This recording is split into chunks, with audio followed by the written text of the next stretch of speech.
Salut les amis, bienvenue dans la chaîne Windev pour tous. J'espère que vous allez bien. Et dans cette vidéo, nous allons faire quelque chose de vraiment rapide, vous permettre de faire une liste des top produits que nous avons, que nous vendons dans l'établissement. Donc, c'est une petite requête. Donc, vous pouvez la réorienter comme vous voulez.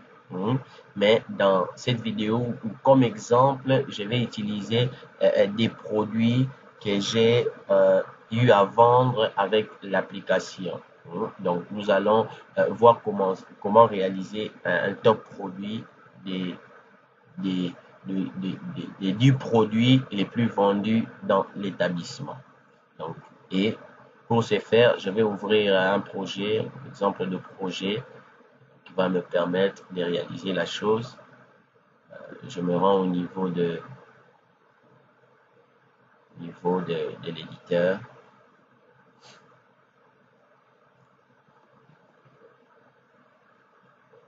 Sur la requête, clic droit.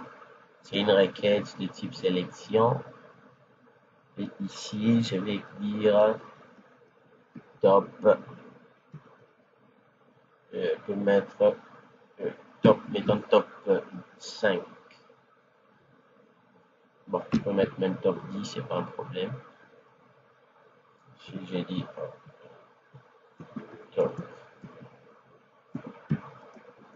top 10 proches.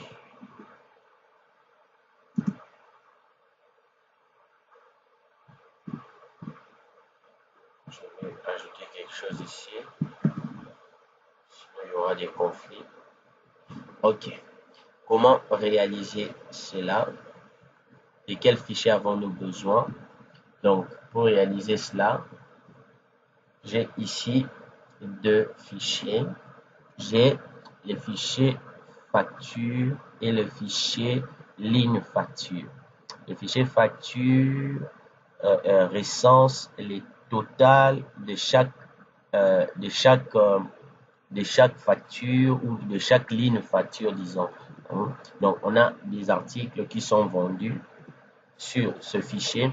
Donc, on a des factures qui contiennent plusieurs lignes et le total de chaque facture, nous mettons cela ici au niveau du fichier facture et puis la date de la facture et toutes ces informations-là.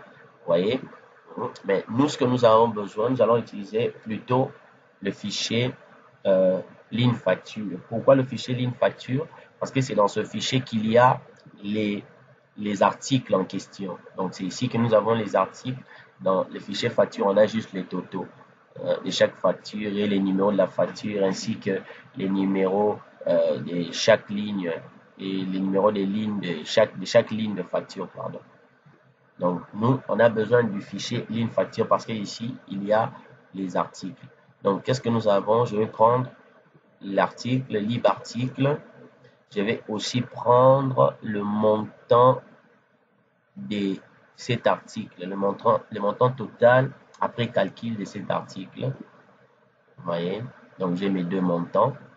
C'est parfait. Et ici, on va faire une somme. On va faire une somme parce que l'application, la requête va au fait prendre et recenser tout ce qu'il y a eu comme mouvement sur un article depuis les débuts de l'utilisation de l'application jusqu'à la fin.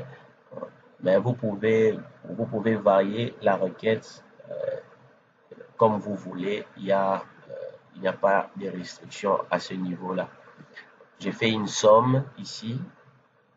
Après la somme, je vais maintenant à ce niveau faire un tri. Je vais faire un tri. Je dis sur la rubrique sélectionnée, ce sera un tri à l'ordre décroissant, donc du plus long au plus petit. Je valide. Après, je vais maintenant faire le top liste, donc du plus haut au plus petit. Sélectionnez les premiers enregistrements. C'est bon. Donc, si vous avez plusieurs types, le bottom, les limites, donc à vous de voir ce que vous voulez. Ça, c'est pour le bottom, c'est pour qui vous génère la liste des produits, vraiment les listes des produits qui sont très mal vendus. Limite, c'est pour faire des limites hein, des, au niveau des valeurs enregistrées. Par exemple, vous voulez dire qu'il fasse une limite des produits allant de tel montant à tel montant et qu'il vous affiche une liste hein, avec ce genre de filtre-là. Mais ce n'est pas ce que nous avons besoin à notre niveau. Ce sera type top. Et ici, nous allons préciser la valeur. J'ai dit 10, mais vous pouvez mettre 5. Ici, c'est le nombre des éléments qu'il va nous afficher comme la liste top des 5 ou des 10 produits qui sont très bien vendus. Je précise. Donc ici, c'est une valeur bien déterminée. Mais vous pouvez aussi faire la requête de type paramètres, que ce soit l'utilisateur qui va préciser la valeur. À vous de voir ce que vous voulez. Mais moi, je préfère que ce soit une valeur bien définie. Vous pouvez ici dire que ce sera de type paramètres. Donc, préparer un champ pour que l'utilisateur entre la valeur et la liste sera générée automatiquement. Moi, je prends la première parce qu'avec ça, il n'y a pas de code à saisir, c'est direct. Je valide, je check, j'enregistre, top.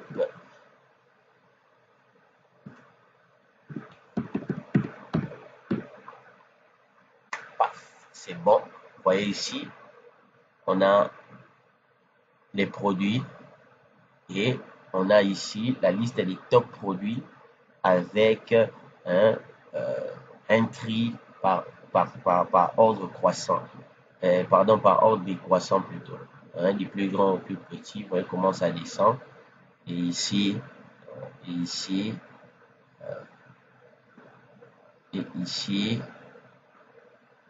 on a ici nos articles.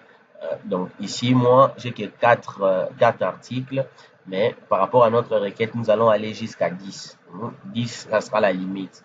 Donc chaque fois qu'il y aura de nouveaux produits, l'application va aussi les enregistrer hein, et toujours faire un calcul par rapport au montant hein, de toutes les ventes qui ont été effectuées par rapport à cet article. Ainsi, nous allons savoir quel est le produit au niveau de notre établissement qui est le mieux vendu. Vous voyez? Donc, je crois que je vais m'arrêter là pour ce petit tutoriel. Merci de m'avoir suivi. Des bonnes choses à vous. Prenez soin de vous. N'oubliez pas de vous abonner si ce n'est pas encore le cas. Si vous êtes déjà abonné, pensez à activer la cloche des notifications et pour être chaque fois alerté lorsque je publie des nouvelles vidéos. Prenez soin de vous. À la semaine prochaine. Merci.